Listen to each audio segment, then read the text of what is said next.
F1. Red flag. Red flags to slow down. What? The checkered flag is waiting. I can see our Checkered Flag podcast being quite spicy. 5 Live's Checkered Flag podcast. Hello, welcome to the Checkered Flag podcast after the first sprint race of the season in Baku, Azerbaijan. The race win going to Sergio Perez, Charles Leclerc second, Max Verstappen third. And as a result, Perez chips away at Verstappen's championship lead by 2 points, bringing it down to 13 as we approach the fourth round of the season tomorrow. I'm Jack Nichols. I am with Sam Bird, the former Mercedes F1 reserve driver and current Jaguar TCS racer in Formula E, and the BBC's chief of F1 writing, Andrew Benson. And the sprint happened. They drove around for sort of 17 laps or 12 laps in the end, and Perez took the win ahead of Leclerc. Good day, to be honest, for Perez, Sam, because he took the win, but he was able to take the win because he out-qualified Verstappen this morning. Yeah, good day, Jack, for Checo Perez. He's had the measure all day of Max Verstappen, but he loves this place, doesn't he? Perez is really strong at maybe 3 or 4 tracks over the whole season, whereas Max Verstappen is pretty much brilliant at all of them. And that's the issue that Perez has got. He wants to mount a serious title charge, but he's up against somebody that's better than in most other places. Here, I think he's got something that is equal to Max, but that's not the case when we get later on in the year. Verstappen out-qualified Perez yesterday, so he will start ahead of him on the grid for the Grand Prix tomorrow. But he has had a good day, Andrew. Perez? Yeah. Yeah, he has. He's always impressive around Baku as... My name's Sam, by the way. Sam. My brain, I'm misfiring. But he has had a good day today, Perez. He has. He's always good around Baku, as Sam was saying, and it's the same in Monaco and a couple of other tracks. But I still fancy Verstappen for the Grand Prix tomorrow, not least because he's starting ahead. I think there's a little bit of potential spice developing here. Max Verstappen's not a happy man, as we'll get to in a minute, not least because he finished third today while his teammate won. He's lost a couple of points in the championship as a result. And Perez will be, as Sam says, wanting to mount a title challenge. You'll realise this is a great opportunity for him. And I think he's really going to go for it tomorrow, Perez. And what are Red Bull going to do about that if Perez is strong enough to mount a challenge to Verstappen? And I think it could get a bit spicy tomorrow. Well, let's hear from Perez on his reaction to today, first of all. Yeah, I'm really happy, very pleased for the whole team. They've done a tremendous job. It's not easy, this format, it puts a lot of pressure on drivers, mechanics, engineers. So to be able to come away with the maximum points, it's a good start, but we cannot forget that tomorrow is the day that really matters. But I guess today's performance shows that you can go and do this again tomorrow in a much longer Grand Prix. Well, like I say, this is the beauty of our sport, Every single day it's a new challenge, so we have to go out there and make sure we are able to deliver. So when you say, what could happen tomorrow then? When you say, what scenario are we in which there's decisions to be made? If Perez is ahead leading the Grand Prix and Verstappen second or something? Well, I'm not saying there are decisions to be made. I'm just saying Verstappen wants to win tomorrow, okay? And he's the favourite going in. But Perez realises he's 13 points behind in the championship. If he's going to mount a title challenge this year, he's kind of got to win this race, really. I mean, okay, he's got some strong... There's 20 left. We've got 20 races left. Yeah, but as Sam was saying, he's not competitive enough, consistently enough, to beat Verstappen. So, over a season. So he's got to take advantage of this. And I think, Red Bull don't really want Perez to challenge Verstappen. They want it to be nice and easy, 1 and 2, and comfortable cruise and everything. So I just can see that I can just see them having a bit of a battle tomorrow, and Red Bull not wanting that to happen, and the drivers not, even if they tried to impose some team orders, the drivers not wanting to listen to them, and let's see what happens. Yeah, it's interesting. How do you see it playing out, Sam? Is it like you got to win your home games? It's that sort of thing for I see for this Perez? as really reminiscent of last year. Yeah. In all honesty, I don't see it any different. Perez is really good here. And guess what? He's really good at Monaco. And then we'll leave Monaco and he might have had 2 great results. And people are going, oh, can he take the fight? Truthfully, honestly, with my heart, I'd love him to. I want this to be a battle. I want F1 to be exciting and go down to the wire like we've seen before.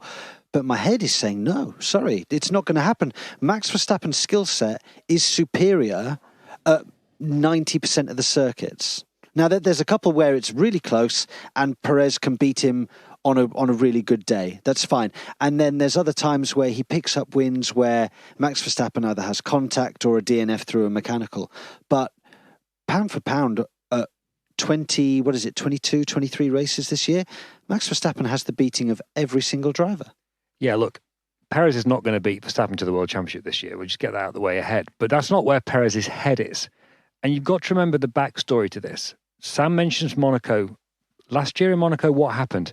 Perez crashed in qualifying, maintained his third place on the grid ahead of Verstappen. Verstappen thinks he did that deliberately. And that is not buried in Verstappen's mind, whatever Christian Horner might tell you, the Red Bull team principal. So that's why I just think there's all that back stuff, going on, heading into this. Verstappen's not had a great day today because of contact with George Russell on the first lap. And he wants to bury Perez this year. Okay? And we saw that in Saudi Arabia. Was he listening to team orders to back off and hit a lap time? No, he was not. So that I see tomorrow very much like a Saudi Arabia situation, and I'm just really interested to see how it develops. But Max Verstappen, you look at the way people in the past, over the last few decades of Formula One, have mounted championship charges. And you look at someone like Alain Prost, who would be really methodical about the amount of points that he needed to accumulate per race. And if it was a fifth place, he'd grab a fifth. And if it was a second, he'd get a second. Max Verstappen is not interested in any of that. Every time he rocks up to a track, he will give it everything to win that race. And if he doesn't win that race, he'll come away disappointed. If fifth is all he needs to do, he won't care. He'll still go and win the race. And we saw that today. To go on to what happened to Verstappen today. He's talking about, he had a collision with George Russell on lap 1 at turn 2. He was on the outside at turn 2. And then at the end, and he got hit. It was a 50-50 incident for me. But it damaged his side pod, and that was probably what enabled him not to pass Charles Leclerc for second place in the Ferrari.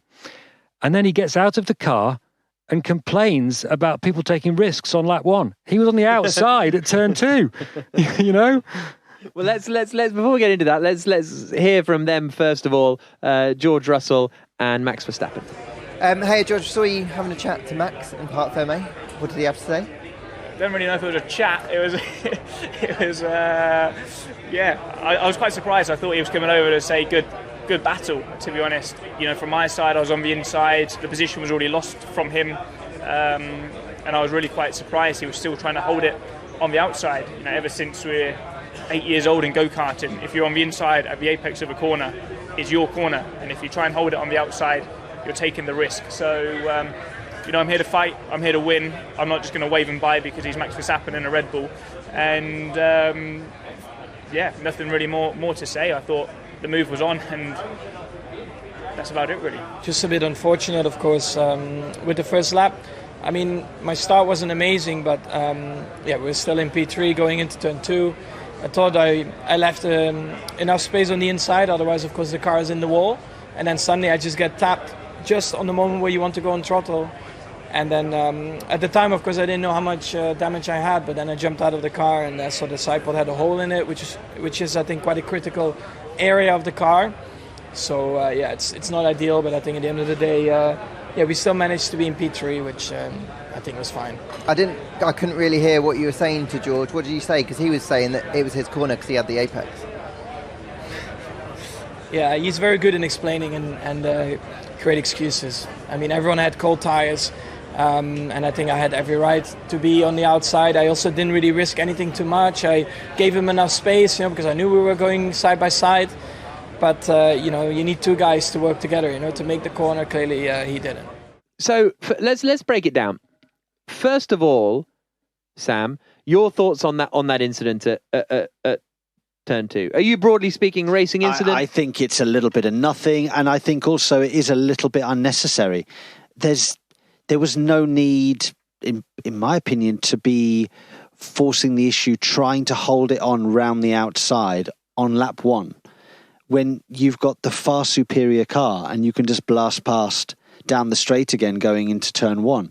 And what happened is there was contact, and he's got a slightly damaged car, and he's had to nurse it home and only come third.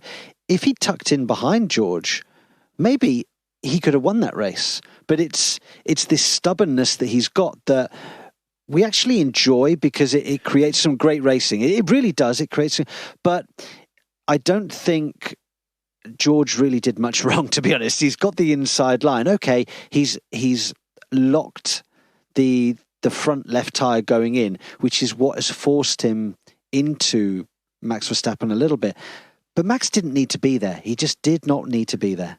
Why is it? It frustrates me sometimes, Andrew, because Verstappen on paper should be a driver that is just phenomenal. It's just box office entertainment, because he's going for a move every time. He's hanging it around the outside every time, completely unnecessarily. Why is this not celebrated in quite, how do we end up in these situations where actually Verstappen should have settled in for second place and done an easy DRS pass? Why is that what sometimes people want to see? Well, that's just what Sam said. No, I know, but I think me. Okay, but I think don't obviously blame me. So I didn't say it was boring. Let me clarify myself a little bit, because obviously it's all a bit eggshelly when you come to Verstappen. My Twitter is full of, and yours must be the same, Benson. Oh yes. Half of the people think you're a Verstappen fan. Half of the people think you're a biased British Mercedes and fan. some of the people think you're what Verstappen called George Russell after the race. Yeah, exactly. So we get abuse from every angle, but what I'm saying is there is a contingent out there who will be frustrated with Verstappen complaining about that, but yet at the same time want their drivers to take risks and be bold, and that's what a sprint race is for, to go risky. So where's the disconnect? As a driver, I think I need to answer this one. We all complain when we're in the car. You listen to the radios. Oh, please, my teammate's much worse than me. Sorry, Mitch, but it's true.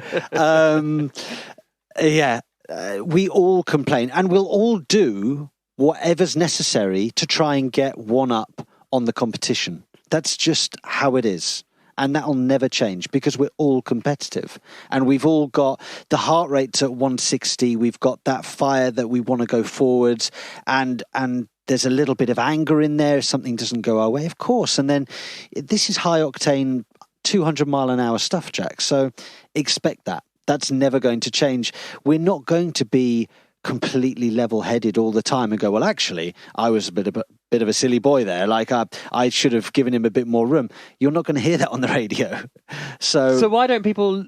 Well, some people do love Verstappen for it, but why do some people dislike him for it? I don't know. I can't speak for anybody else. All I can say is for that incident, okay, people are going to look at it and go, well, Russell was behind going into the corner, so why should Verstappen yield? Okay, fair enough. Russell was behind a bit, but he was well up the inside and completely entitled to go for the corner. And he's on the inside, and it's a street circuit. At that point, Verstappen's got a decision to make. Do I stay on the outside, knowing that all sorts of things could happen at this point? He could, as he did, understeer into me, because what Russell's trying to do is give Verstappen some space on the outside. You can see that. He's not taking the normal racing line. He's holding it really, really tight. And while holding it really tight, he's understeered a bit and hit Verstappen's car. But Verstappen knows Russell is pretty much alongside him, and the racing rules are he can stick his nose in, he can keep it there, and there's nothing Verstappen can do about it. The stewards have taken no action on this incident. There wasn't anything to even investigate. They didn't even look at it. So, in a way, in that sense, the incident's inevitable, because Max Verstappen is not the sort of racing driver who's ever going to go into the corner slightly ahead and then back off. It's just not what he does. And I think that's what I was poking at here, trying to get one of you two to say, but neither of you are. So maybe neither of you think it. But for me, I feel like the frustration can come with Verstappen when he's complaining about other drivers driving aggressively. And I think that's the irony for me, is that Verstappen is almost certainly the most aggressive, especially in that 2021 season. We saw it with Hamilton on multiple occasions where it was really, really super aggressive and relied on the person on the outside backing out of it. That was kind of how the racing became. Obviously, we've had a million different rules and a million different race directors since then, so it's all a bit different. But I think that's the frustration with Verstappen is where you end up in that scenario where he's complaining about someone being a bit over the line. So 2 points. First point is, if this was any other driver out there, we wouldn't be having this conversation for this long. No. It's because it was Max Verstappen that we're really hitting this topic. Secondly... And because it was a very boring sprint race and there's nothing else to talk about because sprints suck. But anyway. And secondly, there was no issue with it. It was just good, hard racing. Did he need to be there? Probably not. Not really. He could have tucked in and overtaken later, but it made it a bit exciting. Yeah. What I suppose is a little bit contradictory from Max is the comment afterwards that he said to George, where he said, why take unnecessary risks?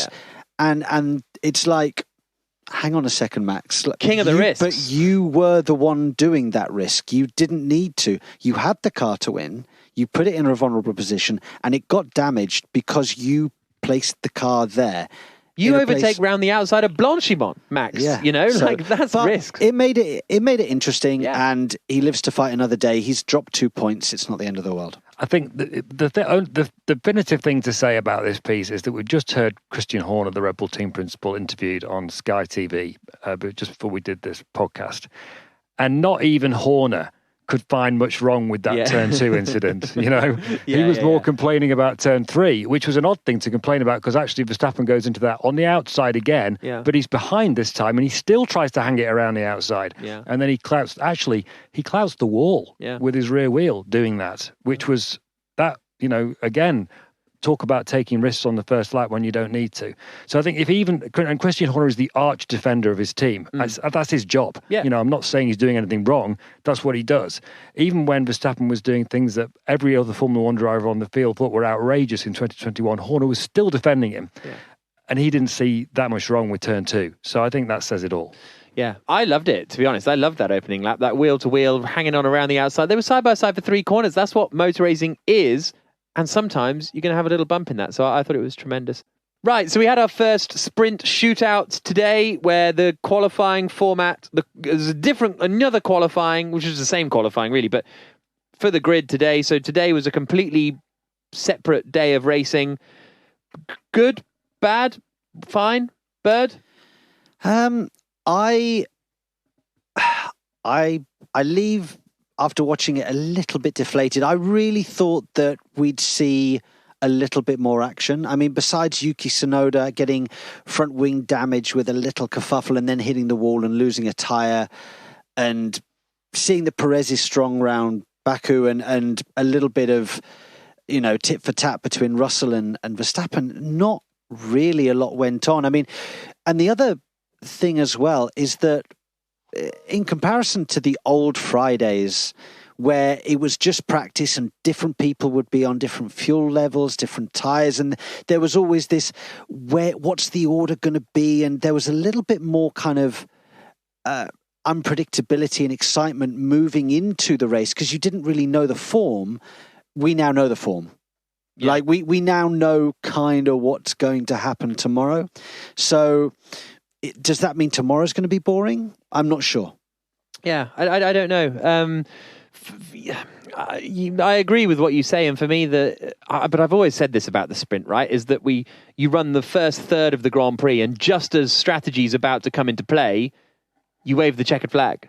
And Formula One is a long form sport. It's long form. That's how it's designed. It's how the cars are designed to be. It's not British touring cars where they can all follow each other and you put in some success ballast and whatever. But that's my sprint issue. And also, I found today just a little bit less important because actually it didn't decide anything. Ironically, I thought this was better coming into the weekend, but today my feeling is, actually before you'd be like, what's the grid going to be for tomorrow? Who's going to be on pot? Now it's like, okay, you'll get a point in the championship.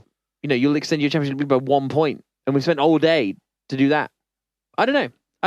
I'm I'm talking about because I don't want to be the old curmudgeon. Anyone who listened to the podcast yesterday, I was the old curmudgeon, and I don't want to be the old curmudgeon. This is the first one. I think we've got to give it a bit more of a chance. It's brand new and people are still figuring it out.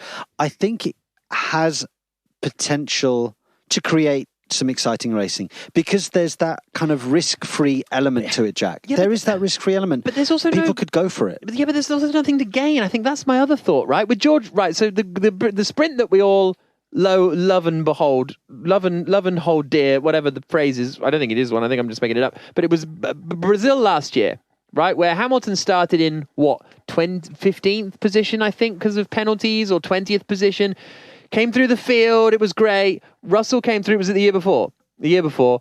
Russell came through, or Russell did something, or was it still Bottas? I can't remember. But the Hamilton coming through was great. And so there was a good race. Like a reverse grid. But what I'm saying is, that was good. That would have been pointless here. Because if Hamilton starts at the back for whatever reason, let's say he starts 18th, he's got half an hour to try and come through the field and maybe finish 8th. And then that's it. There's no real But actually, I think you're wrong, because there was an incentive for him to come through the field then. Yeah, there was then. But there would also be now, because at that point, if you had to go back to that and transplant that onto this, yeah, maybe he can get he's 1 still point got some points. For the he's still in a championship fight with Verstappen, so of course he's still going to do it. But anyone else doesn't matter. Do you know what I mean? Like, there's no But the question, I mean, if you can't say you can't transplant Brazil 21 onto everything, because my point is we've had one good sprint race ever. Yeah, and that's a shame. But I mean, if you want to talk about Brazil 21 under these rules, I haven't even thought about it until now. But if you did that, if he goes through the field, does he still start the Grand Prix from the back? I think he does, doesn't he, under that situation? Yeah. So he's achieved nothing. Yeah, well, he's achieved some points. But my point is, it was the Brazil... But he doesn't do the iconic win, the greatest win of his career. Agreed. Yeah. And the Brazil sprint is held up as the example of, it was great. It was only great because of grid penalties. It was the only reason that Brazil sprint was great. Yeah, I'd agree with you there. Everything else was... they just drove around. The one interesting thing today for me in the sprint was the likes of Lando Norris going for it on the soft. Now, it didn't work, but it was nice to see somebody doing something different to everybody else. And, with the amount of sprint races this year, we might have that one race where somebody tries something completely different and it works and we get a massive surprise. And then it's all of a sudden, today's sprint was great. So that was good. Yeah. Maybe Norris could have... But it was good. Exactly. Maybe Norris could have tried, started on the softs and finished 5th. Cool. I think that's my, I'm not, like I say, I'm not against it, but I just don't... You're so glass half empty today. Oh my God. But it's just, yeah, exactly. And I don't mean to rant about it too much. But you know what? We're having a conversation about this on 5 Live tomorrow at 11:30 with Steve Crossman. Hashtag BBC F1, and I will collate some of your view, because I work in this, right? And every Grand Prix I'm here chatting nonsense absolute drivel for 5 hours, 6 hours a weekend. So maybe I get numb to it. Maybe I'm a bit too on the inside to really understand what you guys feel. So hashtag BBC F1, because people will say, well, wouldn't you rather have a sprint race than a free practice session? Sometimes I think yes, but sometimes I think actually I don't know if nothing happens in a sprint race and they just follow each other around for half an hour. Maybe I'd have a free practice. I don't know. Hashtag BBC F1. Let us know, and we'll discuss it on the radio tomorrow. Anything else to cover off? Not really. Alonso was okay, came through, got ahead of Hamilton. Hamilton struggled. Sainz, actually, I will mention Sainz. Albon lost out on the points, but actually Sainz, I think, is the only other thing that is worth a little mention. Can I mention Charles Leclerc? Because I think he's in a different class from Carlos Sainz this weekend, and I thought he did a really good job today. That was going to be my reverse of the Sainz thing. Like, he was nowhere near Leclerc. That's right. And I think Leclerc was fantastic today, really, because that Ferrari is not as good as the Red Bull in a race, but he hung on to Perez for a really, really long time. He was smart. He tried to stay in the DRS range as long as he possibly could. In the end, his tyres went as Ferrari's tyres always seem to go. And, Verstappen's car was damaged. But even so, he's done 2 poles in 2 days and 2 blinding laps. and he's had a really solid sprint race. It didn't give us, as you say, Jack, about the problems with the sprint. It's not given us any confidence that he's going to be able to hold off either of the Red Bulls tomorrow when he starts on pole again for the Grand Prix. Nevertheless, I think he's been fantastic so far this weekend, Charles Leclerc. But concerning for Sainz this season, I think.